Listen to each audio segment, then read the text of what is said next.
Canal Novel e Fanfic Narradas. Fanfic Naruto, Lua Prateada de Konoha. Capítulo 271. Ao ouvirem as palavras de Minato, os Chunin e Genin se esforçaram para reunir coragem, desembainhando suas armas para enfrentar o inimigo. Minato olhou para trás, para as paredes de terra, desejando possuir a habilidade de seu mestre Oshiyomi de cortar qualquer coisa com um único golpe de sua espada. Ele só conseguiu dissipar sua própria barreira de chakra e conduzir seus homens para um terreno aberto para enfrentar o inimigo. Os shinobi de Tsunagakure não eram lentos. Assim que o esquadrão de Konoha saiu da proteção das muralhas de terra, o inimigo já estava sobre Minato, não lhes dando chance de se reagruparem. A distância era muito curta e o inimigo o superava em número. A fuga era impossível. A única opção era lutar. Com essa determinação, Minato não hesitou. Sacou um par de kunais finamente forjadas, preparando-se para a batalha. Do outro lado da mesa, o Chunin líder o avaliou com um sorriso discreto. Parece que fisguei um peixe bem grande. Assim que essas palavras foram proferidas, os shinobi de Tsunagakure se moveram todos ao mesmo tempo. Os marionetistas sacaram seus bonecos, enquanto outros shinobi formavam selos de mão ou sorriam ameaçadoramente enquanto desembainhavam suas kunais, preparando-se para atacar. A batalha irrompeu instantaneamente e as forças de Konoha foram imediatamente subjugadas, ficando em uma desvantagem esmagadora. Quanto mais Minato lutava, mais alarmado ficava. A capacidade de combate do inimigo era simplesmente muito superior. As duas equipes estavam em níveis completamente diferentes. Em apenas algumas trocas de golpes, quase todos os seus genins foram mortos ou feridos, e os Chunin também estavam sofrendo ferimentos. Clang! A kunai de Minato colidiu com a do capitão Chunin de Suna. Forçado a recuar um passo, ele franziu a testa ao ver o leve sorriso no rosto de seu oponente e a cena desastrosa ao seu redor. Os sentidos aguçados de Minato lhe diziam que algo estava terrivelmente errado. A força de combate daquele esquadrão era muito alta, 30 homens, quase inteiramente compostos por Chunin e Chunin, com nada menos que 5 Chunin entre eles. Uma força de elite como essa normalmente só seria mobilizada para missões de alto nível. Não havia como isso ser uma patrulha de rotina. As palavras do líder inimigo, "peguei um peixe bem grande", foram proferidas como se o encontro tivesse sido acidental. Mas, segundo Masaki, essa equipe claramente os vinha observando há algum tempo, tornando impossível que tivesse sido uma decisão impulsiva. E havia outro ponto que incomodava Minato profundamente. Ele próprio não tinha nenhuma notoriedade real em Tsunagakure. Ele conhecia o ditado: "O pássaro que se destaca leva um tiro". Embora tivesse completado inúmeras missões, sempre teve o cuidado de esconder suas verdadeiras habilidades.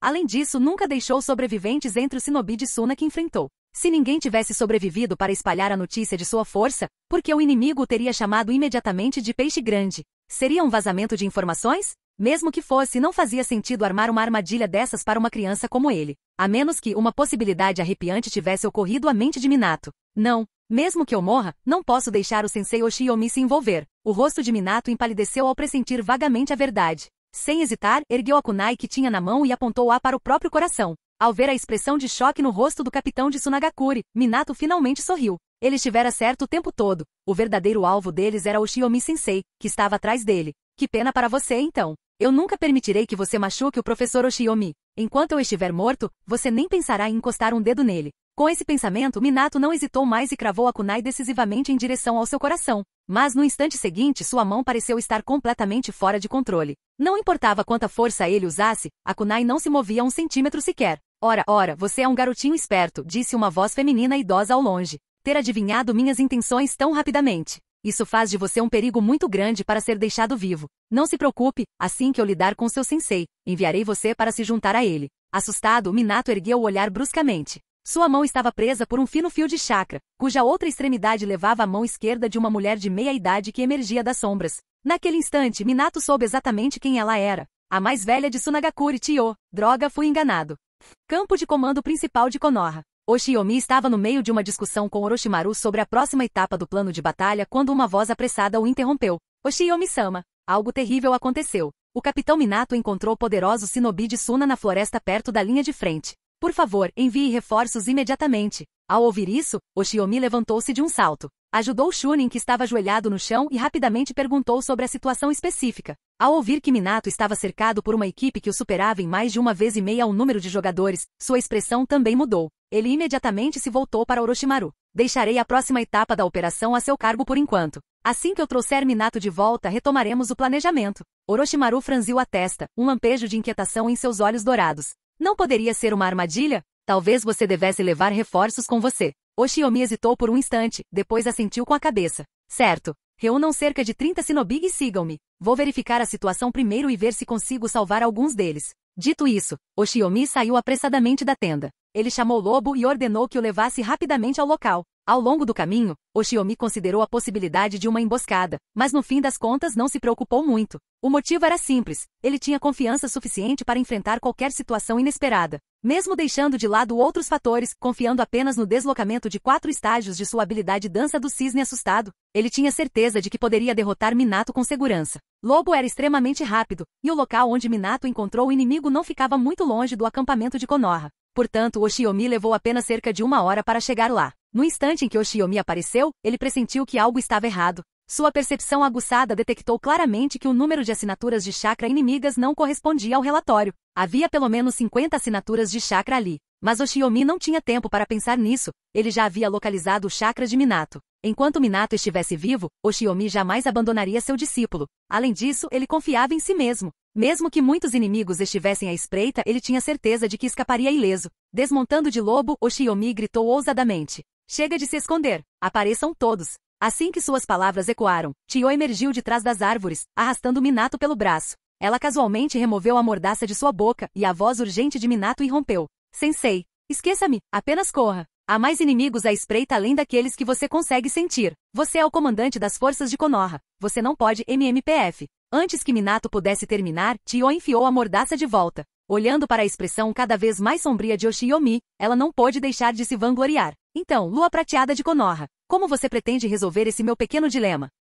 Capítulo 272. Oshiomi percorreu com o olhar o semicírculo de ninjas da areia que o cercava, antes de finalmente fixar os olhos no rosto presunçoso de Chiyo. Então, o que você está dizendo é que me pegou? Chiyo falou com desdém. Não só você, mas também Ataki Sakumo. Ambos morrerão pelas minhas mãos. Oshiomi achou as palavras de Chiyo tão engraçadas que riu. É mesmo? Você é uma verdadeira sonhadora. A expressão de Chiyo escureceu ao ouvir isso. Que pirralho atrevido. Seus ninjas de Konoha são realmente atrás dos outros em termos de lábia. Como ousa falar com tanta arrogância numa situação como essa? Ouvi dizer que você derrotou a 4 caudas de Iva, mas e daí? Se você ousar fazer algum movimento, mandarei seu pequeno discípulo direto para a morte. Oshiomi respondeu com uma risada fria. Naquele instante sua aura irrompeu por completo, a pressão avassaladora de um poder de nível Kage desabando e fazendo todos os shinobi presentes tremerem em seus corações. Pode tentar. Se você ousar encostar um dedo em Minato hoje, eu vou garantir que capturemos seu neto, Sasori, e o esfolhemos vivo, pedaço por pedaço, bem na sua frente. É claro que Oshiomi disse isso de propósito.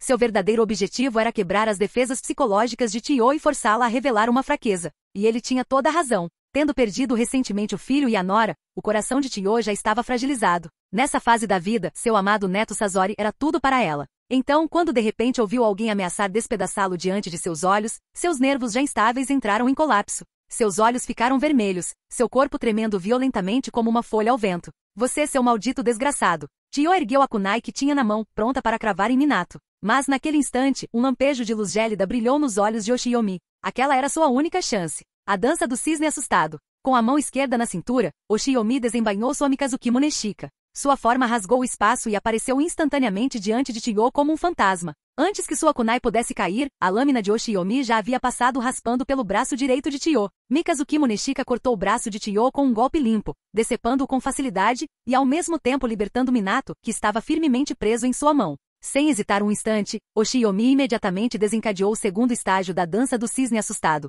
levando Minato consigo e retornando à imagem residual onde ele estava antes. Toda a sequência ocorreu de forma tão suave quanto a água, sendo concluída em menos de 1 segundo. Para o shinobi de Suna, não passou de um borrão de luz prateada passando diante de seus olhos. Quando olharam novamente, Oshiomi já segurava Minato em segurança em seus braços. A kunai de Chiyo não atingiu nada além do ar. Além disso, seu braço direito decepado agora jazia no chão. Mas por mais estranho que pareça, não havia uma única gota de sangue. A verdade é que os braços de Chiyo já haviam sido modificados e transformados em membros de marionete há muito tempo. Então, mesmo quando foram cortados, ela não sentiu dor. Choque. Todos os presentes ficaram atonitos com o que acabará de acontecer. O que exatamente ocorreu naquele breve instante? Por que Minato foi resgatado de repente? Como o braço de Chiyo foi decepado? Inúmeras perguntas inundaram suas mentes. Só Minato sabia toda a verdade. Naquele momento ele contemplava Oshiomi com admiração declarada. Aquela técnica de novo. Preciso dominá-la algum dia. Oshiomi apontou a Mikazuki Muneshika calmamente para Chiyo, oferecendo um sorriso enganosamente gentil. Agora, você ainda acha que me encurralou? Chiyo, finalmente se libertando de sua fúria, encarou Oshiomi em silêncio atônito. Essa velocidade é humana? Meu braço nem tinha tocado o chão quando ele voltou à posição original. Uma triste constatação a atingiu. Desta vez, ela poderia ter chutado uma placa de ferro. Mas a flecha já estava engatilhada, ela não teve escolha a não ser soltá-la. Por mais forte que aquele pirralho fosse, ele não conseguiria enfrentar Senshinobi sozinho, não quando ela ainda tinha os 10 fantoches de Shikamatsu como seu trunfo. Apegando-se a esse pensamento, Chiyo se obrigou a se acalmar. Com os 10 bonecos mais poderosos e aterrorizantes, apoiados por mais de 100 shinobi de Suna, ela ainda não havia perdido. Como o jogador que perdeu tudo, mas se recusa a sair da mesa, Chiyo gritou para os shinobi de Suna, que estavam atônitos. Não tenham medo. E daí se ele trouxe Minato Namikaze de volta? Só restam 2. Ataquem todos juntos. Eles estão praticamente mortos. Suas palavras despertaram os shinobi de Sunagakure ao redor, que estavam em choque. Obedecendo à ordem da anciã, eles desembainharam suas kunais e gritaram enquanto avançavam diretamente contra Oshiyomi e Minato. Mais atrás, os reforços que estavam de emboscada também se agitaram ao ouvirem os gritos da frente. Num instante, mais de 100 shinobi de Suna avançaram em onda, investindo diretamente contra Oshiyomi. Enquanto isso, Chiyo aproveitou a oportunidade em meio ao caos para pegar seu braço decepado. Fazendo gestos para que alguns Genin a protegessem, ela puxou um pergaminho de invocação de sua cintura. Com uma nuvem de fumaça, pilhas de materiais para marionetes apareceram diante dela. Sua mão esquerda estava borrada de imagens residuais enquanto ela trabalhava freneticamente para consertar o braço direito. Para uma mestre de marionetes, as mãos eram tudo. Sem um braço, por mais refinadas que fossem suas técnicas, sua força ficava comprometida. Ela precisava consertar o braço primeiro, só então teria as qualificações necessárias para enfrentar Oshiyomi. Oshiyomi, observando o ataque do shinobi de Suna, deu uma risada desdenhosa. Virando-se para Minato, disse: "Hoje seu sensei está lhes dando uma lição. O assunto é este, saiba a hora de parar. Nunca, jamais perca a cabeça." Dito isso, ele ajudou Minato a subir nas costas de Lobo para que pudessem observar em segurança de longe. Então, sem hesitar, Oshiyomi avançou diretamente contra as forças de Suna. Liberação de fogo, bala de chamas do dragão de fogo. Liberação de água, bala do dragão de água. Liberação de vento, grande avanço. Liberação de vento, técnica do cortador de vento. Bolas de fogo e rajadas de vento enchiam o ar, avançando em sua direção numa tempestade de destruição. Mas Oshiyomi não se esquivou. Em vez disso, ele calmamente deslizou Mikazuki Muneshika de volta para a bainha, fechou os olhos, dobrou levemente os joelhos e respirou fundo. No instante seguinte, seus olhos se abriram de repente, um brilho intenso reluziu em seu interior. Em um único movimento, a Mikazuki Muneshika foi desembainhada, liberando uma devastadora rajada de energia que se espalhou em todas as direções. O golpe foi absolutamente devastador. Dragões aquáticos surgindo, serpentes flamejantes ou lâminas e esferas de vento uivantes. Todos foram aniquilados por aquela única e avassaladora onda de energia. Mesmo após destruir todas as técnicas, a energia restante das espadas atingiu impiedosamente as fileiras do shinobi, causando baixas em grande número. Um único golpe, mesmo com apenas 20% de sua força total, já havia matado vários shinobi. Capítulo 273. Chiyo, em meio à multidão, consertava freneticamente o braço direito decepado enquanto observava atentamente o campo de batalha. Ao ver Oshiyomi destruir uma série de ninjutsu com um único golpe de espada, até mesmo ela, uma shinobi com força de nível Kage, não conseguiu evitar estremecer de medo. O poder daquele golpe já havia superado a grande maioria dos ninjutsus de rank A. O que era ainda mais aterrador era que essa energia da espada não exigia nenhum selo de mão. A julgar pela compostura de Oshiyomi, ele poderia desferir tais golpes de espada com facilidade, sem demonstrar qualquer preocupação com o esgotamento do chakra ou a exaustão física. Que tipo de monstro é esse? Por que Konoha sempre dá origem a monstros assim? Do primeiro Hokage, ao segundo, a Sakumo, e agora esse Gekko Oshiyomi. Ao pensar no segundo Hokage, Chiyo estreitou ligeiramente os olhos. Ela se lembrou de que Tobirama Senju possuía um ninjutsu espaço-temporal que era surpreendentemente semelhante à técnica que Oshiyomi acabará de usar. Será possível que Gekko Oshiyomi tenha dominado aquele misterioso ninjutsu espaço-temporal? Se isso fosse verdade, mesmo que ela libertasse os 10 fantoches de Shikamatsu, seria quase impossível derrotar esse garoto. Seus movimentos pararam por um breve momento enquanto esse pensamento lhe ocorria. Ela ergueu o olhar novamente, observando atentamente a batalha de Oshiyomi. Após observar por um tempo, Chiyo soltou um longo suspiro de alívio. Oshiyomi era de fato forte, como um tigre massacrando ovelhas enquanto abria caminho entre os shinobi de Suna. Mas durante toda a luta, ele não usou essa técnica novamente. Então ele ainda não dominou completamente, ou talvez o que ele sabe não seja o mesmo que o jutsu do segundo Hokage. Com essa conclusão, o coração de Chiyo se aliviou um pouco, e suas mãos trabalharam ainda mais rápido para consertar o braço. Entretanto, o massacre de Oshiyomi continuou. Após atingir o nível de força de um Kage, suas habilidades físicas melhoraram drasticamente, mas, o mais importante, seus reflexos neurais alcançaram novos patamares assustadores. Graças à sua velocidade de reação aprimorada, ataques de qualquer um abaixo do nível Genin eram essencialmente inúteis. A avalanche de inimigos que avançava de todos os lados parecia intimidante, mas na verdade não havia nada a temer, porque eles nunca tinham conseguido formar um verdadeiro cerco ao seu redor. A energia da espada de Oshiyomi não era brincadeira, cada golpe ceifava a vida de vários shinobi. Sob sua ameaça constante, a formação inimiga foi quebrada repetidas vezes, jamais conseguindo encurralá-lo completamente. Embora cercado por inimigos, o espaço ao seu redor nunca foi completamente isolado. Quando os ataques o alcançaram, o número de inimigos era muito menor do que se poderia imaginar. Com sua força física monstruosa e a devastadora energia de sua espada, Oshiomi eliminou rapidamente alguns dos Nin mais ameaçadores, o que aliviou consideravelmente a pressão sobre ele. Com as verdadeiras ameaças eliminadas, a batalha tornou-se tão simples quanto cortar legumes. Num piscar de olhos, mais de 30 shinobi caíram. O cerco de Suna havia visivelmente diminuído. À medida que o medo se instalava nos corações do shinobi de Suna, Chiyo finalmente terminou de consertar seu braço direito. Ela tirou o pergaminho que estava preso à sua cintura e gritou com urgência. Todos recuem. Ela não tinha escolha. Dos 100 homens da força, quase um terço já havia sido massacrado por Oshiomi. Se ela não interviesse agora, toda a sua unidade seria aniquilada. Sua ordem foi como uma bênção para o shinobi de Suna. No instante em que ouviram sua ordem, fugiram sem hesitar, tentando escapar do alcance de Oshiomi, nenhum ousou permanecer em seu alcance mortal por mais um segundo.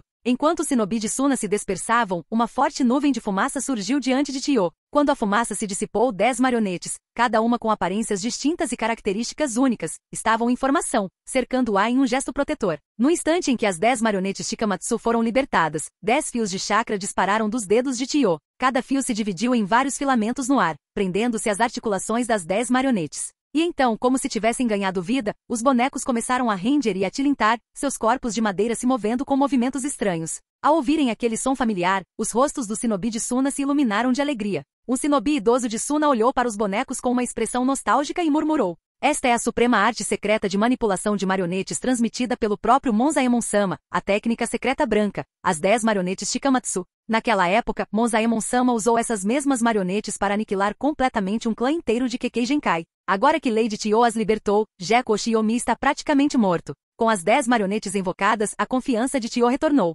Ela encarou Oshiomi friamente e declarou. Rapaz, hoje vou te mostrar o poder da técnica suprema de marionetes de Sunagakure. Mas Oshiomi apenas olhou para os 10 bonecos sinistros com um sorriso estranho e falou. Os 10 bonecos Shikamatsu, hein? A obra de uma vida inteira de Monzaemon, o ancestral dos mestres de marionetes de Suna. Faz tempo que não vejo esses bonecos. A expressão de Chiyo mudou bruscamente ao ouvir as palavras dele. Ela olhou para Oshiomi em choque e exigiu. O que você quer dizer com isso? Oshiomi deu de ombros com um olhar inocente. Você não sabe como o título Lua Prateada de Konoha se espalhou pela primeira vez? Chiyo sentiu como se um trovão explodisse em sua mente. O título Lua Prateada de Konoha tornou-se amplamente conhecido por causa dos eventos ocorridos na Terra dos Redemoinhos anos atrás. E Monzaemon havia morrido durante aquele mesmo incidente. Será que foi esse cara antes de mim que matou Monzaemon-sama? Como isso é possível? Quantos anos ele tinha quando Monzaemon-sama morreu? Chiyo não ousou pensar mais nada. Ela parou de questionar se as palavras de Oshiomi eram verdadeiras ou falsas e, em vez disso, lançou seu ataque imediatamente.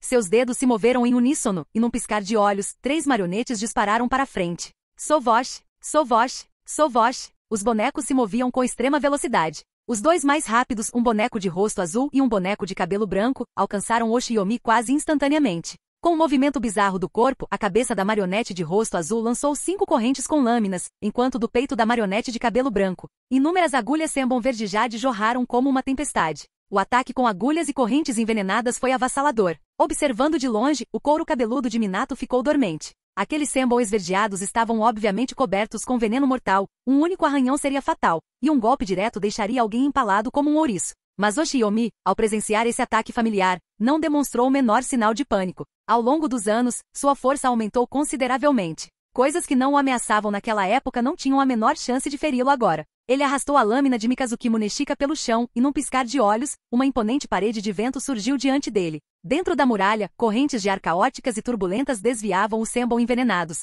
fazendo-os cair inofensivamente no chão. Quanto às 5 lâminas de corrente voadoras, elas também não representavam ameaça. Oshiomi ergueu sua espada e desferiu 2 golpes de energia, cortando instantaneamente 2 delas. Então, com um rápido salto mortal para trás, ele se esquivou, mas 3 correntes restantes cravaram-se precisamente no ponto onde ele estivera. Antes que Chiyo pudesse retrair e mirar novamente as correntes, a técnica corte da lua crescente de Oshiomi já havia sido ativada. A lâmina de Mikazuki Muneshika reluziu, cortando com precisão as 3 correntes restantes em um único movimento. Chiyo engoliu em seco ao observar os movimentos precisos e sem esforço de Oshiomi. Pela primeira vez, ela começou a acreditar em suas palavras. A morte de Monzaemon talvez realmente tivesse algo a ver com aquele homem à sua frente.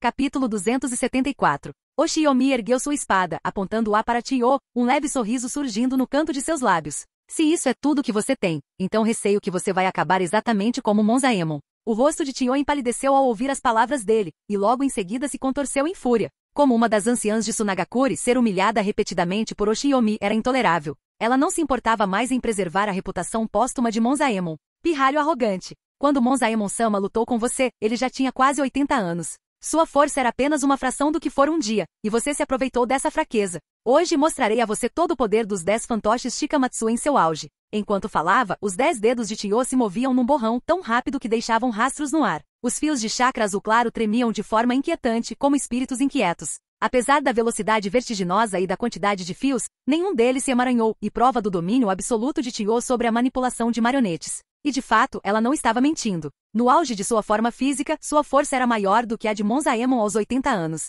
Diferentemente dele, ela havia passado por modificações corporais, ambos os braços agora eram braços de marionete, concedendo-lhe um controle mais preciso do que Monzaemon jamais conseguiria. Quando Monzaemon empunhou os 10 fantoches, ele não conseguiu coordená-los adequadamente. No máximo, ele conseguia combinar 3 ou 4 de cada vez. Mas agora, sob o controle furioso de Chiyo, as 10 marionetes de Shikamatsu se moviam em perfeita sincronia. Chiyo abandonou toda a defesa, todos os fantoches avançaram para o ataque. Normalmente, ao enfrentar um mestre de marionetes, a tática ideal era atacá-lo diretamente. Mas Oshiyomi não fez tal tentativa. Observando as 10 marionetes se lançarem em sua direção, ele disse calmamente: então permita-me dizer-lhe uma simples verdade. Aos meus olhos, todos os fantoches não passam de sucata. Com isso, Oshiyomi avançou em vez de recuar. Ele ativou seu chumpo, reduzindo rapidamente a distância para os bonecos enquanto embainhava sua Mikazuki Muneshika. Chiyo, concentrada em controlar os bonecos, não tinha atenção para as provocações de Oshiyomi. Suas mãos se moveram como um raio, e os 10 bonecos entraram em ação. O boneco com coque no topo da cabeça foi o primeiro a se mover.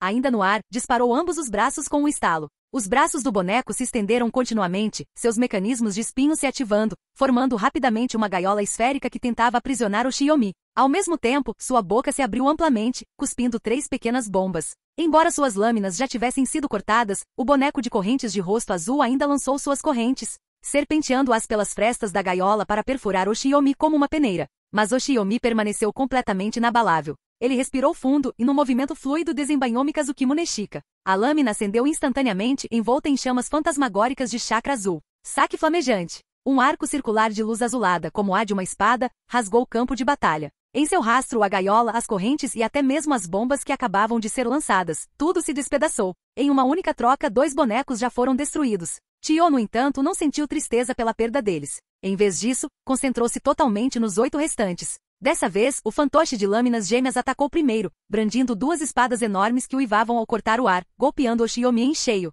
Mas quando se tratava de esgrima, como um fantoche poderia se comparar a Oshiyomi? Oshiyomi girou, executando uma defesa que bloqueou ambas as lâminas, enquanto a chama azul em sua espada se transformava rapidamente em uma aura de relâmpago deslumbrante. O relâmpago da Mikazuki Muneshika percorreu as lâminas gêmeas e penetrou no corpo do boneco. Embora sem vida, os componentes internos do boneco falharam instantaneamente, congelando como se tivessem sido desligados. Quebrar! Com o grito de Oshiyomi, o relâmpago na Mikazuki Muneshika brilhou intensamente. Sob seu controle absoluto da transformação da natureza, o relâmpago assumiu sutilmente uma forma serrilhada, cortando rapidamente as largas lâminas gêmeas como uma motosserra. As lâminas se quebraram continuamente e, com o estalo, ambas se estilhaçaram completamente. No momento em que Oshiyomi se preparava para aproveitar sua vantagem e destruir completamente o boneco de lâminas gêmeas, um súbito estrondo rasgou o ar atrás dele. Franzindo a testa, ele abandonou o ataque subsequente e desapareceu num instante com chumpo. No instante em que ele deixou seu lugar, 2 impactos estrondosos sacudiram o chão, os punhos dos 2 fantoches da guarda atingiram o local onde ele estava.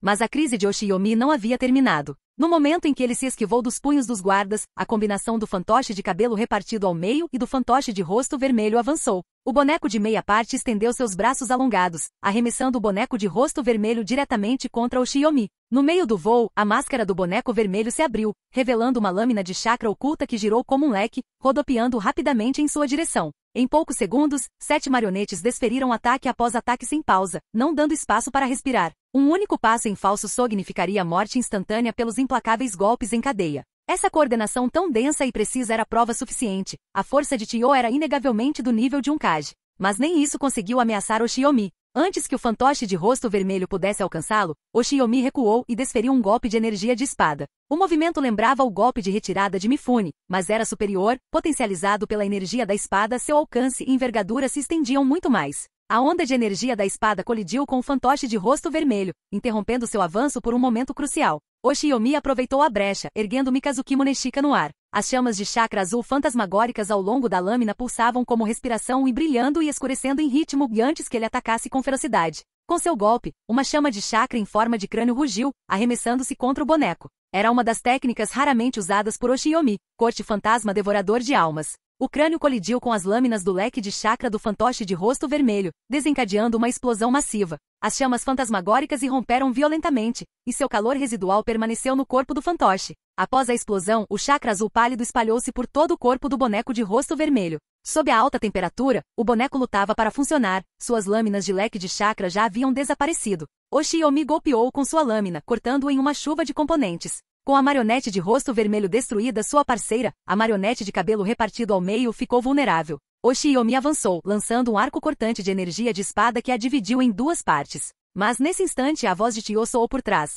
Técnica secreta branca, esmagamento por sucção de 3 joias. Em determinado momento, os 3 bonecos marcados com as palavras Buda, Dharma e Sangha tomaram posição. Formando uma formação sob os selos de Tio, eles desencadearam uma devastadora liberação de vento, gerando uma força de sucção que arrastou Oshiyomi em sua direção. Ao mesmo tempo, os 2 últimos fantoches da guarda saltaram para trás dele, avançando sob a força do vórtice. O plano era claro, esmagar Oshiyomi num ataque de pinça pela frente e por trás, para finalizá-lo. Contudo, a expressão de Oshiyomi não demonstrava o menor traço de medo. Você quer me atrair? Então eu realizarei seu desejo. Enquanto a sucção o puxava, Oshiyomi desferiu um golpe para fora, liberando um tornado espiral de chamas fantasmagóricas. No mesmo instante, ele ativou a dança do cisne assustado, sua figura atravessou o próprio espaço, desaparecendo de onde estivera e reaparecendo um instante depois fora do alcance da sucção esmagadora das 3 joias.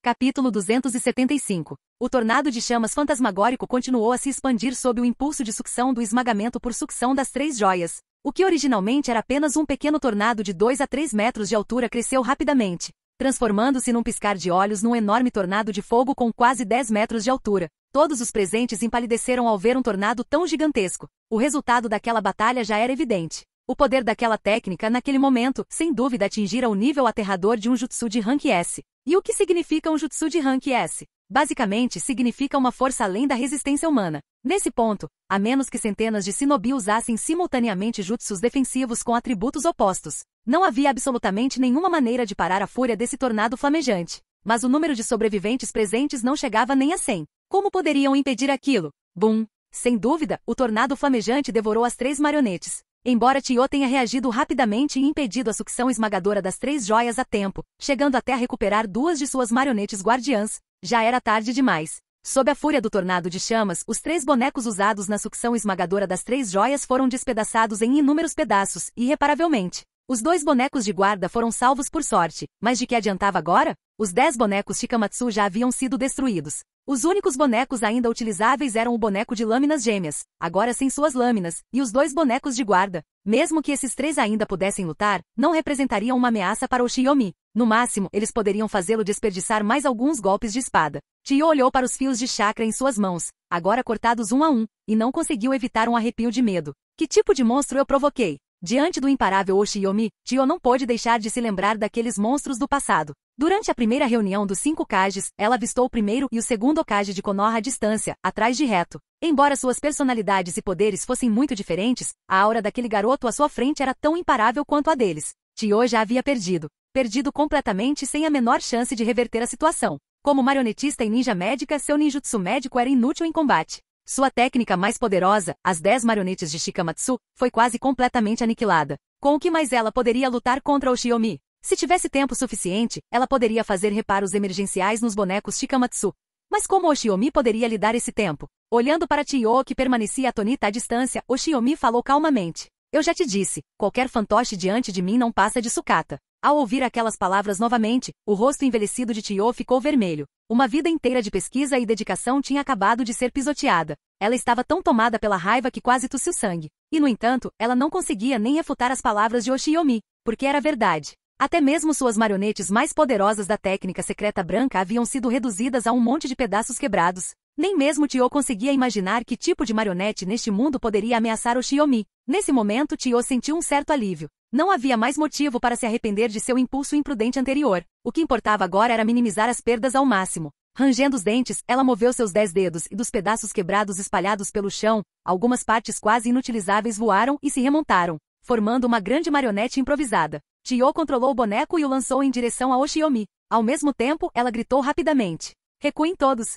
Eu cubro a retaguarda. Ao ouvirem isso, todos os shinobi de Sunagakure ficaram chocados. O Chunin de elite que protegia Chiyo enquanto ela consertava o braço apressou-se a dar um passo à frente e disse. Lady Chiyo, não faça isso. Você é uma das anciãs de Sunagakure, uma assistente do Kazekage. Como pode morrer aqui? Por favor, recue rapidamente. Ficaremos para trás para protegê-la. Você precisa levar os outros de volta. Só com você viva teremos uma chance de vingar isso. Enquanto conversavam, vários já haviam se adiantado tomando a iniciativa de enfrentar Oshiomi. Ao presenciar aquela cena, os olhos de Chiyo se encheram de lágrimas incontroláveis. Ela mordeu o lábio com tanta força que sangue escorreu, mas nem percebeu. O arrependimento a consumia por sua impulsividade cega, mas ela também sabia que não era hora para hesitações ou desculpas. Se ela permanecesse ali por mais tempo, só prejudicaria os subordinados leais que ainda estavam ao seu lado. Com tristeza e fúria no coração, ela gritou bem alto. Todos recuem. Com isso, ela liderou os remanescentes shinobi de Suna em uma fuga desesperada e desordenada. O Oshiomi foi atrasado por aqueles Chunin por apenas um breve instante, mas foi apenas um instante.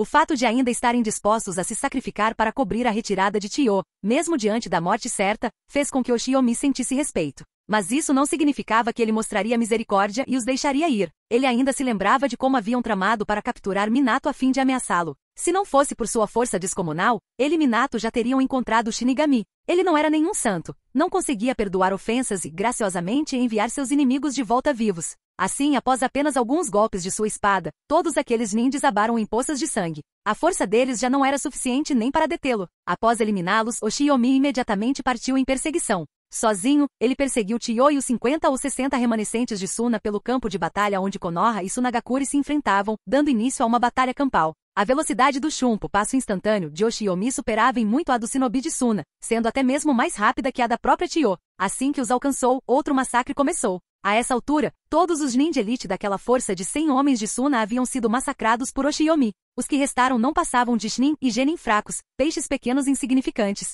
Investindo contra suas fileiras, Oshiomi os abateu com a mesma facilidade com que se corta melões e fatia legumes. Ao ver isso, Chiyo soube que as coisas não podiam continuar assim. Com um longo suspiro, ela gritou para os que estavam ao seu redor. Dispersem-se e corram. Após dizer isso, Chiyo desistiu de fugir. Em vez disso, virou-se e encarou Oshiomi mais uma vez, confiando nas últimas 4 marionetes que lhe restavam. Mas como poderiam aqueles 4 bonecos destruídos se comparar a Oshiomi? Após alguns golpes de sua energia de espada, os últimos 4 bonecos também foram reduzidos a componentes no chão. Oshiomi lançou um último olhar para Chiyo. Então seu Shunpo irrompeu sob seus pés, impulsionando diretamente em direção a ela. Com ambas as mãos empunhando Mikazuki Muneshika, ele ergueu a lâmina em uma postura inicial de equilíbrio, a postura da técnica secreta de espada, reversão da andorinha, Tsubame Gaishi. No instante seguinte, a figura de Oshiomi deixou para trás 3 rastros fantasmagóricos no ar. Quase simultaneamente, ele desferiu 3 golpes, à esquerda, à direita e acima. Chiyo ficou estupefata diante de tamanha destreza com a espada. Naquele momento, ela só podia usar sua última técnica de sobrevivência.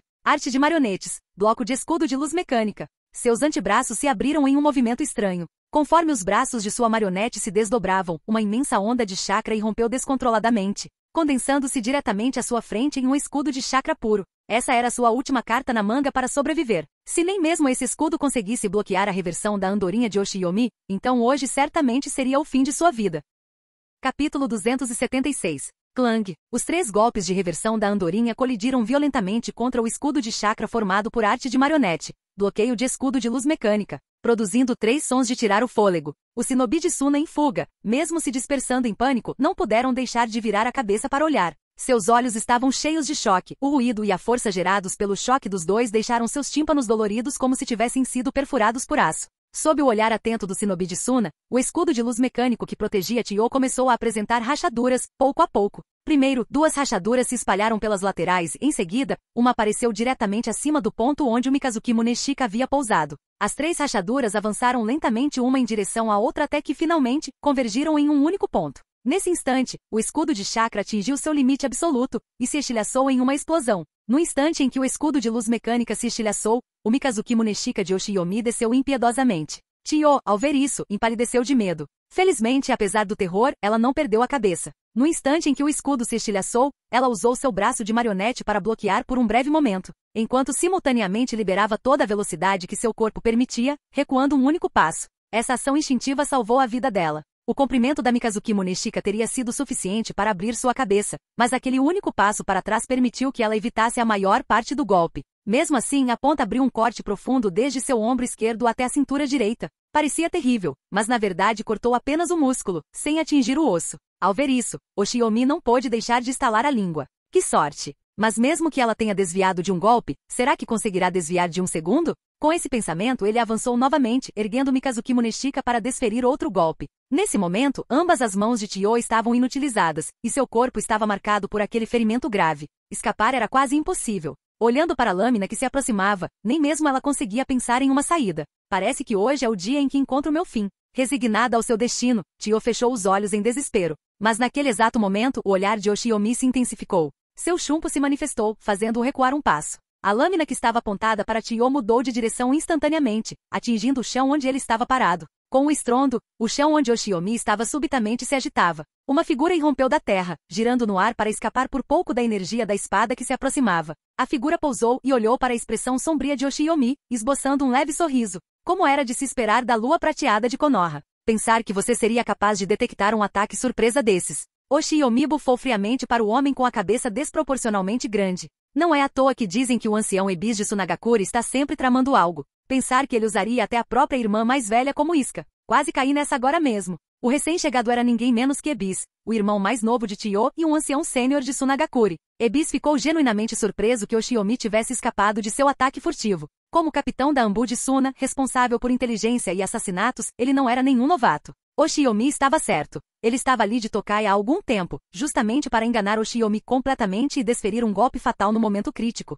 Mas Ebis não esperava que a capacidade sensorial de Oshiomi fosse tão exagerada a ponto de ele conseguir recuar e contra-atacar em uma situação tão perigosa. Se ele não tivesse passado anos em missões de assassinato, tornando seus sentidos excepcionalmente aguçados para mudanças tão sutis na aura, ele poderia ter sido o único a morrer agora. Naquele instante, Ebis chegou a uma conclusão. A força de Oshiomi superava em muito a de Sakumo. Em toda Sunagakure, talvez apenas o terceiro Kazekage, Hinozuki, pudesse subjugá-lo. Se ele e Sakumo atacassem Sunagakure juntos, não haveria como a vila resistir a tal combinação. É por isso que este Jeco Oshiomi deve morrer. Se eles pudessem pagar um preço alto hoje para eliminá-lo, isso só beneficiaria Sunagakure em suas futuras negociações com Konoha. Com isso em mente, Ebis tomou sua decisão. Ele esboçou um sorriso enquanto falava para ganhar tempo. Lua prateada de Konoha, o que você está dizendo? Minha irmã mais velha e eu somos irmãs de verdade. Como eu poderia conspirar contra ela? Eu mal consegui chegar aqui a tempo. Enquanto dizia isso, Ebis usava secretamente um código com as mãos para sinalizar a Chiyo que se apressasse e se curasse. Quando a força principal chegasse, eles enfrentariam Oshiomi juntos. Tendo escapado da morte por um triz, Chiyo hesitou enquanto observava seu irmão. Não porque desconfiasse dele, mas simplesmente porque sentia que mesmo com os dois juntos e com a ajuda de inúmeros shinobi de Sunagakure, talvez não conseguissem impedir a fuga de Oshiomi. Embora cada um dos irmãos tivesse seus próprios pensamentos, Oshiomi não lhes deu nenhuma brecha. Sakumo já havia lhe contado há muito tempo que tipo de homem Ebis era. Se não houvesse um exército escondido por perto, Ebis jamais teria se revelado tão facilmente. Assim que Ebis apareceu, Oshiomi já havia utilizado toda a sua capacidade sensorial. A essa altura, ele já havia detectado vagamente a localização da unidade Suna que estava à espreita. Assim que confirmou a posição do inimigo, perdeu o interesse em prolongar a situação. Primeiro, porque sabia que Chiyo não poderia mais ser derrotada hoje. Segundo, porque a sombra da espada que deixará para trás ao lutar contra o golpe de sucção das 3 joias estava quase sem tempo. Sem hesitar, Oshiomi sorriu para Ebis e disse: se você ainda está planejando ganhar tempo e esperar que seu exército me cerque, pode esquecer. Hoje ela teve sorte e desviou da minha lâmina, mas da próxima vez duvido que a sorte se mantenha. E um último aviso, nem pense em usar Kujetsu ou Minato para me atrair para uma armadilha novamente. Se você tentar mais uma vez. Ao ouvir isso, a expressão de Ebis mudou. Ele estava prestes a dar a ordem para a unidade de emboscada de Suna atacar Oshiomi quando viu Oshiomi se mover repentinamente. Oshiomi cravou Mikazuki Muneshika no chão. Através da transformação da natureza, seu chakra havia se convertido completamente em liberação de fogo. Quase 80% do chakra de Oshiomi, juntamente com as chamas fantasmagóricas de chakra azul armazenadas em Mikazuki Muneshika, foi liberado sem reservas. Bum! Debaixo dos pés das forças Suna ocultas à distância, dezenas de enormes pilares de fogo irromperam para o alto. O incêndio repentino pegou todos de surpresa. A unidade de Suna, que se preparava para agir, foi atingida sem aviso. Inúmeros shinobi foram instantaneamente engolidos pelo mar de chamas. Como você se atreve? Ebis rugiu de fúria com os olhos vermelhos de sangue. Mas quando se virou para Oshiomi, descobriu que sua figura já havia desaparecido sem deixar rastro. Apenas o eco distante de suas últimas palavras permaneceu no ar. Se houver uma próxima vez, esta será a consequência. Ebis olhou fixamente na direção em que Oshiomi havia desaparecido. Seria mesmo possível que fosse o lendário ninjutsu espaço-temporal? Capítulo 277. Minato e Lobo ainda aguardavam as boas notícias de Oshiomi. Enquanto o garoto e o lobo conversavam distraidamente, Minato parou de repente e disse: "O sensei está voltando." Assim que as palavras saíram de sua boca, uma figura apareceu não muito longe de Lobo, assustando tanto o lobo que ele quase o atacou por instinto. Só depois de ver que era Oshiomi, Lobo respirou aliviado, olhando para Minato com um toque de admiração. Do outro lado, Minato lançou um olhar para o local onde Oshiomi havia aparecido. Seus olhos aguçados perceberam imediatamente. Era exatamente o mesmo lugar que Oshiomi usará para escapar do esmagamento por sucção das 3 joias anteriormente. Um sorriso surgiu em seu rosto. Exatamente como ele havia previsto, o ninjutsu espaço-temporal de seu sensei não era sem padrão. O ponto de reaparecimento era precisamente onde ele havia desaparecido para evitar o esmagamento por sucção das 3 joias. Após confirmar isso, ele se sentiu ainda mais confiante em aprender ninjutsu espaço-temporal no futuro. Nesse momento, Lobo também falou com Oshiomi. O talento de Minato para ninjutsu espaço-temporal é verdadeiramente extraordinário. Ele já conseguiu sentir sua chegada agora mesmo. Parece que ele está quase pronto para começar a aprendê-lo. Ao ouvir isso, Oshiomi instintivamente bagunçou os cabelos loiros de Minato. Não se preocupe. Assim que esta guerra terminar, darei a você todos os registros sobre o deus voador do trovão para estudar. Por agora vamos voltar para o acampamento. No caminho de volta, Minato não conseguiu conter a curiosidade e perguntou: "Sensei, como foi a perseguição? A anciã Chiyo de Sunagakure morreu?" Um lampejo de arrependimento brilhou nos olhos de Oshiomi. Ele relatou brevemente o que havia acontecido em seguida, terminando com um sorriso gélido. "Embora eu não tenha conseguido acabar com Chiyo, a destruição que deixei para trás será suficiente para fazê-lo sofrer por um bom tempo." Ele não estava exagerando. Antes de partir, ele havia desferido aquela versão mutante do golpe rachador de montanhas e terra, canalizando mais de 80% de seu chakra para o golpe. Aquilo não era brincadeira. Embora não pudesse ser considerado um shinobi padrão e geralmente lhe faltasse treinamento em ninjutsu, suas reservas de chakra haviam sido fortalecidas diversas vezes pelo sistema. Sua quantidade de chakra era facilmente alta, mesmo em comparação com shinobi de nível Kage. Mesmo alguém como Orochimaru talvez não o superasse em volume de chakra. Liberar 80% disso de uma só vez, mesmo após deduzir o que foi perdido na transmissão e dispersão, ainda era equivalente ao poder de 2 técnicas de Rank S completas. Aquele golpe que dividiu montanhas e rachou a terra, impulsionado por quase 80% de seu chakra, e rompeu como uma fonte de fogo em meio às forças de Suna. O número exato de shinobi naquela unidade era desconhecido, mas pesadas baixas eram inevitáveis. Terra da Chuva, acampamento de comando principal de Sunagakure. Num posto de sentinela avançado, um jovem shinobi avistou 2 pequenas figuras à distância, seguidas por um conjunto de pontos pretos. Seu rosto iluminou-se de entusiasmo enquanto gritava em direção ao acampamento. Os anciãos Chiyo e Ebis retornaram, mas ao perceber claramente a quantidade de pessoas atrás dos 2 anciãos, sua voz vacilou. O que começara como entusiasmo se dissipou até que ele não conseguiu mais continuar. Ele se lembrava muito bem, apenas 2 ou 3 horas atrás, quando o ancião Ebis saiu em marcha. O número de shinobi sob seu comando era quase o dobro do que ele via agora. Ao ouvirem o chamado do sentinela, muitos shinobi de Suna emergiram com sorrisos, prontos para saudar e celebrar o retorno dos anciãos. Mas ao olharem para as fileiras quase vazias atrás deles, suas expressões congelaram, espelhando a do jovem sentinela. Conforme Chiyo e Ebis se aproximavam com expressões sombrias e ameaçadoras, sem dizer uma única palavra, todos no acampamento estavam tão aterrorizados que nem ousavam respirar fundo. E, no entanto, seus olhos não conseguiam deixar de ser atraídos repetidamente para os braços destruídos de Chiyo, ambos decepados, e para as roupas ensanguentadas que ela ainda vestia. Meu Deus, o que aconteceu com a Lady Chiyo? Como ela pôde ficar tão gravemente ferida? E a expressão do Lord Ebis também. O que diabos aconteceu? Eles não estavam liderando o exército para cercar e aniquilar o comandante de Konoha? Seria possível? Por um instante, um pensamento repentino passou pela cabeça de todos os shinobi de Suna presentes. Seria possível que o comandante de Konoha tivesse realmente conseguido escapar do cerco? Uma parte deles queria negar. Tal coisa era impossível, nem mesmo um louco ousaria dizer isso. E, no entanto, suas mentes racionais sussurravam que não havia outra explicação. Só depois de verem os 2 anciãos entrarem na tenda de comando é que finalmente soltaram o ar que estavam prendendo. Voltaram-se para os sobreviventes desolados e insistiram em obter respostas. O que exatamente havia acontecido lá fora? Dentro da tenda de comando, o terceiro ancião de Suna ainda aguardava ansiosamente por boas notícias. Mas quando viu os irmãos entrarem com expressões como se tivessem acabado de perder a mãe, quase deu um pulo de susto. "Senhora Chiyo, o que aconteceu com você?" Quem era Chiyo? A conselheira do Kazekage, a terceira figura mais importante de Tsunagakure. Além do Kazekage e do Jinchuriki da uma cauda, ela era a única personagem poderosa de nível Kage na vila. Em todas as suas décadas de vida, ele jamais vira Chiyo em um estado tão deplorável. Seria possível que a lua prateada de Konoha fosse realmente tão poderosa a ponto de forçar Chiyo a essa condição? Chiyo não disse nada. Simplesmente entrou na tenda de comando, abaixou a aba atrás de si e cuspiu um bocado de sangue velho. Era uma mistura de sangue proveniente de seus ferimentos internos e sangue que ela havia tossido de pura raiva. Em seus quase 50 anos de vida, essa foi a primeira vez que ela se sentiu tão humilhada. Ao relembrar os olhares das pessoas lá fora, ela sentiu que seu antigo rosto havia sido completamente desonrado naquele dia. Felizmente, Ebis ainda mantinha a compostura. Ele imediatamente pegou o pergaminho com os materiais para o fantoche e começou a ajudar sua irmã a consertar os braços, dizendo o tempo todo: "Irmã, não deixe que a raiva arruine sua saúde. Cuide logo dos seus ferimentos e descanse. Se algo lhe acontecer." Mas Chiyo acenou com a mão para interrompê-lo. "Chega de conversa. Conheço bem a minha condição. Aquele ferimento de espada parece grave, mas na verdade não é fatal.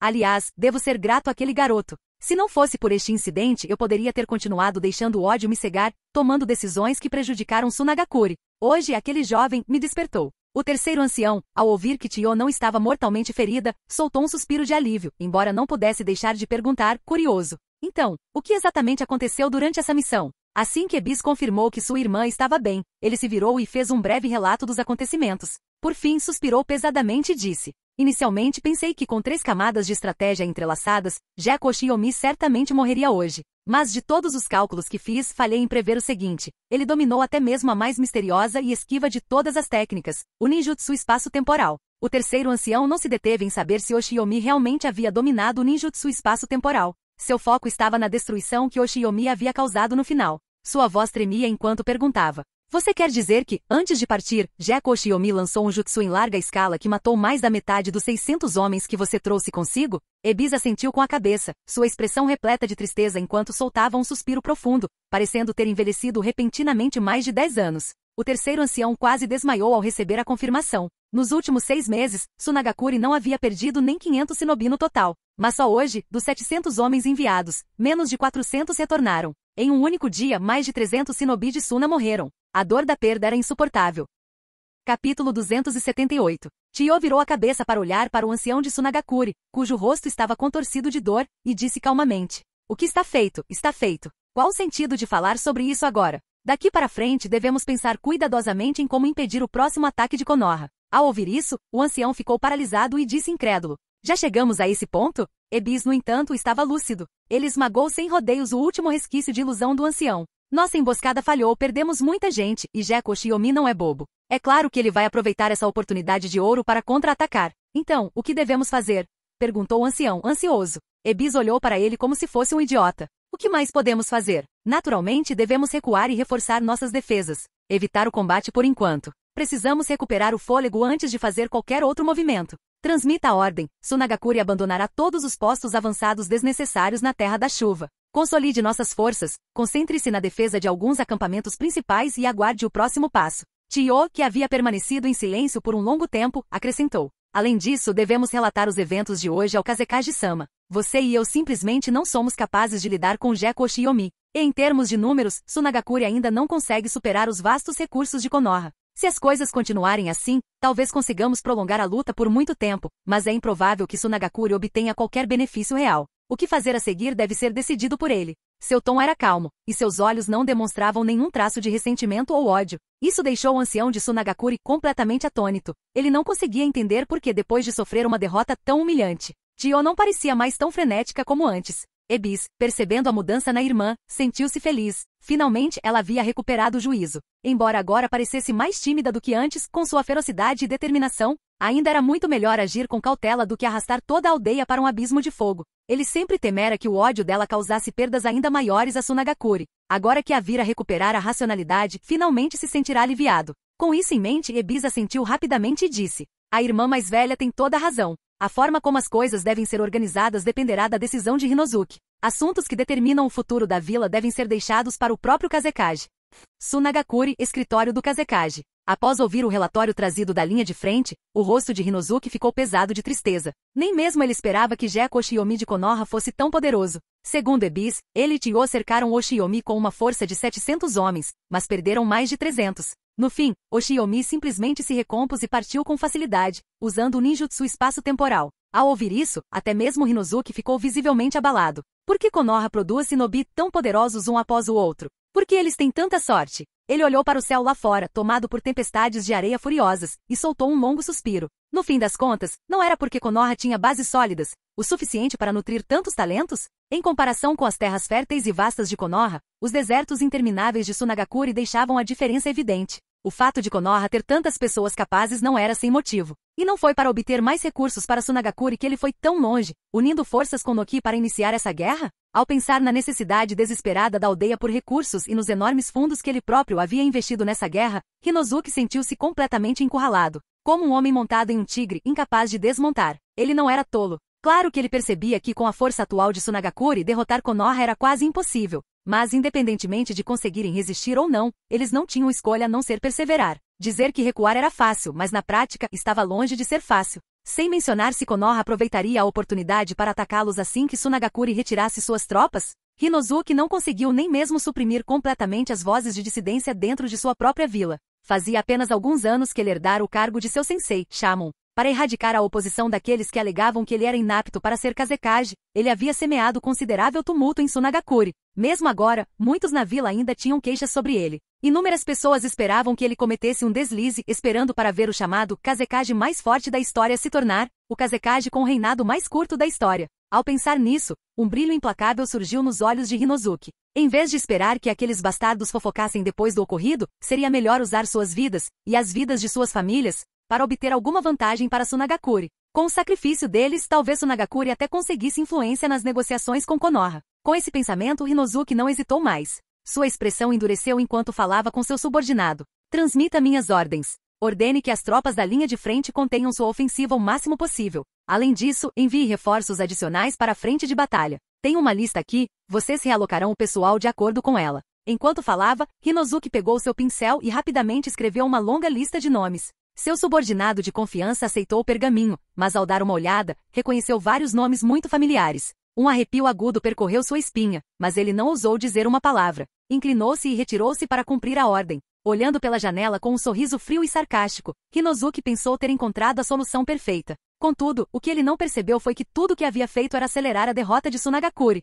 Entretanto, no caminho de volta para o acampamento, Oshiyomi e Minato encontraram uma equipe de reforço correndo para a frente de batalha. Oshiyomi simplesmente os redirecionou para destruir um posto avançado de Sunagakure nas proximidades. Com tantos shinobi de Sunagakure já redistribuídos, suas defesas ao redor do perímetro certamente estariam enfraquecidas. Uma oportunidade como essa era boa demais para ser desperdiçada. Após retornar ao acampamento de Konoha, Oshiyomi foi direto para a tenda de comando. Vendo Orochimaru e Tsunade o examinando de cima a baixo como se estivessem procurando por ferimentos, Oshiyomi sorriu e disse sem rodeios: "Relaxem, está tudo bem. Além disso, não precisa mais ficar estudando aquele plano de batalha antigo. Daqui em diante, podemos avançar diretamente. Se agirmos rápido o suficiente, conseguiremos tomar vários postos avançados de Sunagakure." Ao ouvir isso, os olhos de Orochimaru brilharam e ele imediatamente começou a se preparar. Tsunade, no entanto, franziu a testa confusa. A estratégia da aldeia não previa uma guerra de desgaste a longo prazo? Ao mobilizar tantas pessoas de uma só vez, vocês não estão indo contra as ordens do velho?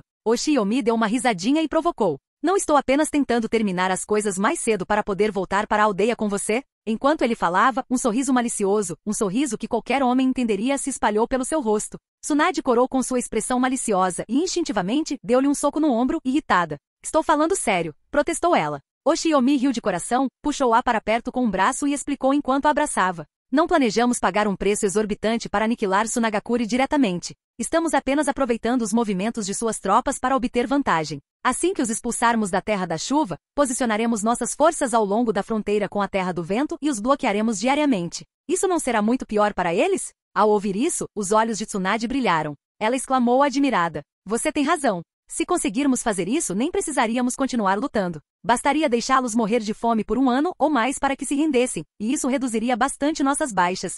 Exatamente, Oshiyomi assentiu. "No máximo mais um ano. Depois disso, esta guerra deverá terminar."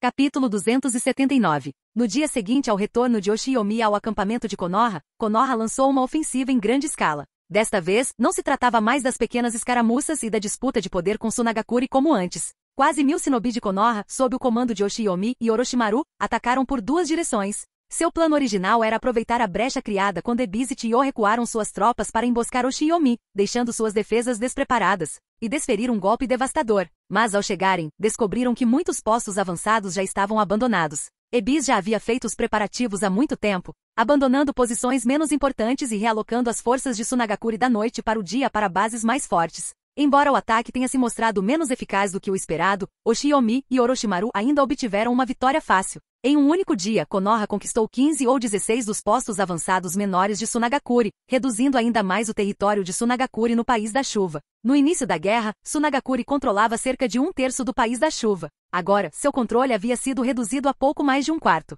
E diferentemente do que acontecia antes, Konoha não tinha intenção de recuperar esses postos avançados depois de os ter conquistado. Desta vez, estacionaram as suas principais forças diretamente lá, não dando a Tsunagakure qualquer chance de os retomar. Oshiomi, Shinku e Orochimaru espalharam suas forças pela esquerda, pela frente e pela direita, cercando o acampamento principal de Tsunagakure e eliminando qualquer esperança de avanço adicional. Nessa situação, sem novas ordens de Hinozuki, Ebis e Tio não tiveram escolha a não ser se entrincheirar como tartarugas em seus cascos, trancando os portões e se recusando a sair, não importando o quanto Konoha os provocasse. As forças de Oshiomi, por sua vez, também não lançaram um ataque frontal. Em vez disso, posicionaram homens do lado de fora para provocar dia e noite, ou atiraram kunais no acampamento com bilhetes anexados, rabiscados com absurdos como: "Abram os portões e rendam-se, e pouparemos suas vidas." Os shinobi de Tsunagakure ficaram tão enfurecidos que quase cuspiram sangue, mas sem ordens diretas de Ebis e Tio, tudo o que puderam fazer foi tapar os ouvidos e fingir que não ouviam. Quanto às provocações escritas que estavam dentro dos sacos, eles simplesmente designaram homens para coletá-las e queimá-las todos os dias.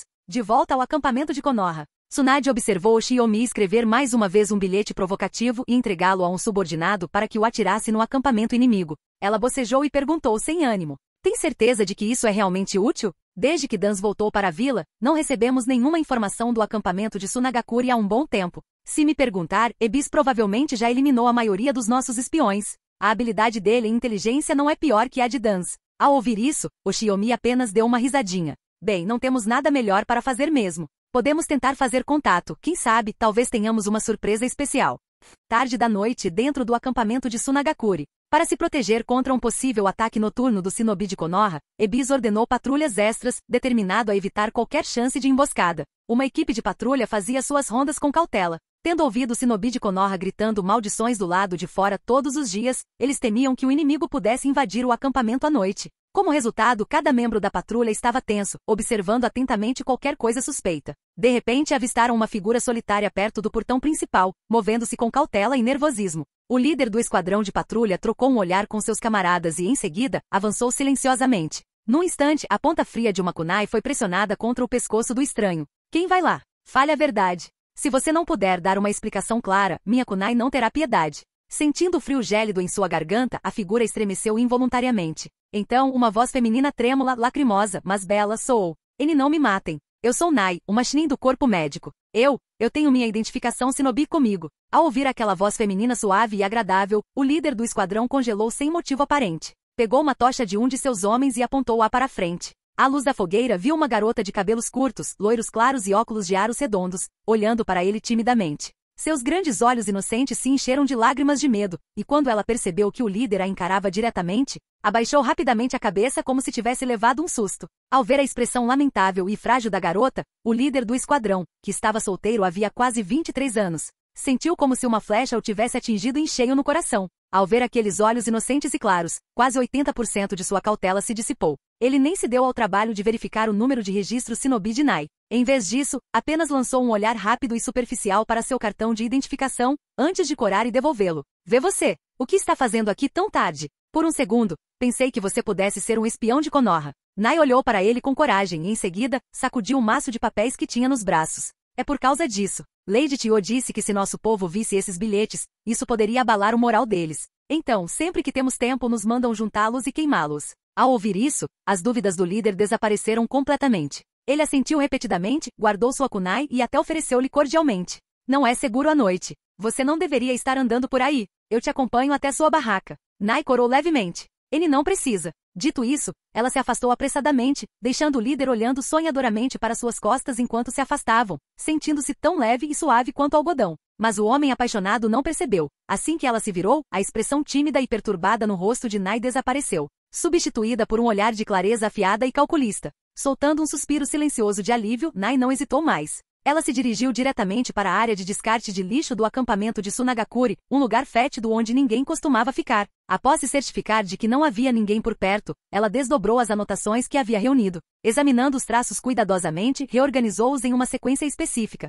Um instante depois, ela decifrou a mensagem oculta. Encontro na cidade de Fomotsu às 20 horas do terceiro dia do próximo mês. Após decifrar a mensagem, Nai finalmente exibiu um sorriso radiante, com seus óculos brilhando ao luar. Ela ateou fogo, queimando o lixo junto com as anotações que tinha na mão, depois se virou e foi embora. Já fazia meio ano que ela não recebia nenhuma informação. Começara a acreditar que, como espiã em treinamento, já havia sido esquecida. Ironicamente, foi justamente seu status de estagiária que a salvou. Durante as repetidas buscas por infiltrados realizadas por Ebis, sua aparente ignorância e inexperiência permitiram que ela passasse por todas as inspeções, tornando-a a última espiã de Konoha no acampamento principal de Sunagakure. Até então ela acreditava que teria que viver sob o nome falso de Nai, até o fim da guerra, antes de poder fugir de volta para Konoha. Ela jamais imaginou que após 6 meses, ela, a última espiã infiltrada no exército de Sunagakure, receberia novas ordens. Ela e a Kushinon finalmente poderia recuperar sua verdadeira identidade.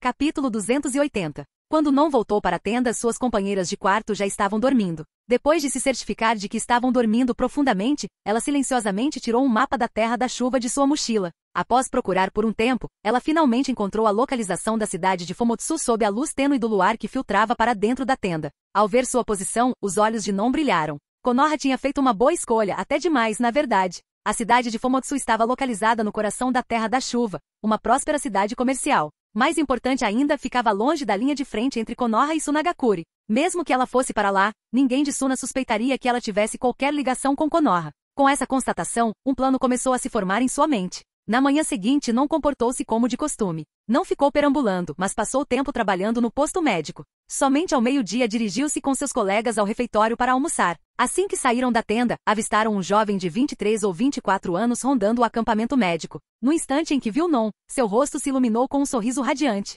Ele se aproximou e a cumprimentou de forma desajeitada. Que coincidência encontrar você de novo. Esse homem era ninguém menos que o chefe da patrulha da noite passada. Ao ouvir uma frase de abertura tão desajeitada, 3 riscos pretos praticamente apareceram na testa de Non. Seus colegas de trabalho, no entanto, riram da cena. Um deles até provocou. Ai, Nai, lembrei que esqueci uma coisa no acampamento médico. Vamos voltar para pegar. Vá primeiro ao refeitório e guarde um lugar para nós, ok? Dito isso, a garota puxou suas colegas para longe, rindo baixinho e piscando furtivamente para o rapaz enquanto saíam. O líder do esquadrão Suna sentiu uma alegria secreta ao perceber isso, pensando consigo mesmo. A pedir ajuda ao meu primo ontem à noite realmente valeu a pena. Ele se virou com as bochechas grossas e disse a Non. Nai, que tal irmos juntos ao refeitório? Non logo percebeu que aquele cara devia ter alguma ligação com seus colegas de trabalho. Normalmente, ela o teria rejeitado sem hesitar. Mas, lembrando-se da mensagem que receberá na noite anterior, mudou de ideia. Após um momento de hesitação, ela finalmente acenou com a cabeça timidamente. No caminho para o refeitório, o jovem não parou de falar. Non nem precisou incentivá-lo.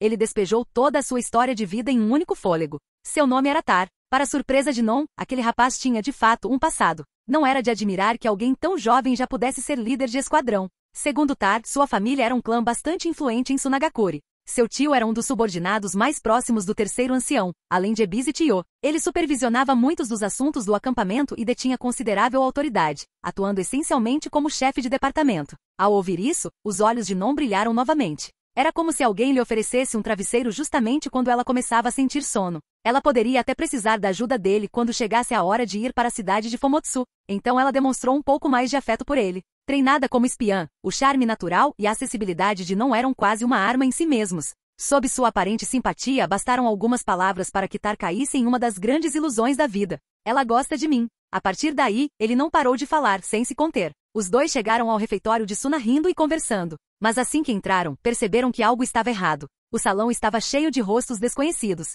Estavam sentados rigidamente com expressões sombrias e hostis, como se cada um deles tivesse direito a uma fortuna. Há pouco tempo, alguém carregando uma bandeja esbarrou acidentalmente em um desses recém-chegados enquanto conversava, e a situação imediatamente se transformou em uma discussão acalorada. Tais incidentes eram extremamente raros entre os shinobi, geralmente tão disciplinados. Percebendo isso, Non não pôde deixar de lançar mais alguns olhares. Vendo sua atenção fixa naquele grupo, a expressão de Tar escureceu. Ele puxou delicadamente a manga dela e sussurrou. Não olhe para eles. Eles só trazem problemas. Non sentiu um arrepio no coração. Ela desviou o olhar, mas não resistiu à curiosidade e perguntou: quem são eles? Nunca os vi antes. Depois de ajudá-la a se sentar, Tar baixou a voz. Soube pelo meu tio que eles chegaram ontem. Foram designados pessoalmente para cá pelo terceiro Kazekage. Tar hesitou, debatendo se deveria compartilhar algo tão secreto. Mas quando seus olhos encontraram o olhar claro e gentil de Non, sua resolução se desfez. Seu coração disparou e ele contou tudo de uma vez. Escute, não conte isso para mais ninguém. Meu tio disse que essas pessoas foram enviadas para cá porque suas famílias, ou elas mesmas, tinham conflitos com o terceiro Kazekage.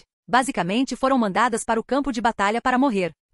Non cobriu a boca aparentemente em choque. Vendo isso, Tar sentiu que compartilhar tais segredos valia a pena. Ele estava completamente apaixonado. Continuou ainda mais fervorosamente, revelando tudo o que ouvirá de seu tio. Alguns deles eram antigos oponentes que remontavam à era do segundo Kazekage. Outros são lunáticos que tentaram destituir o Lorde Kazekage junto com o Dain do Vento depois que ele iniciou esta guerra. Meu tio disse que 8 em cada 10 deles provavelmente morrerão aqui no campo de batalha. Eles também sabem disso. É por isso que estão tão cheios de ressentimento. De qualquer forma, não se meta com eles. Estão como cães raivosos agora. Nem mesmo Tio e Ebis conseguem controlá-los, só designem vigias para ficarem de olho neles e deixá-los extravasar. Por trás dos óculos, os olhos de Non brilhavam. Isso era informação valiosa. Se ela conseguisse transmiti-la, poderia ser de grande benefício para a aldeia. Mas Tar, alheio a tudo, continuou tagarelando. Non finalmente o interrompeu. Já chega. Pare de falar. Se eles ouvirem, você vai se meter em sérios problemas. Ao ouvir a preocupação em sua voz, Tar sentiu que mesmo que morresse naquele instante, tudo teria valido a pena.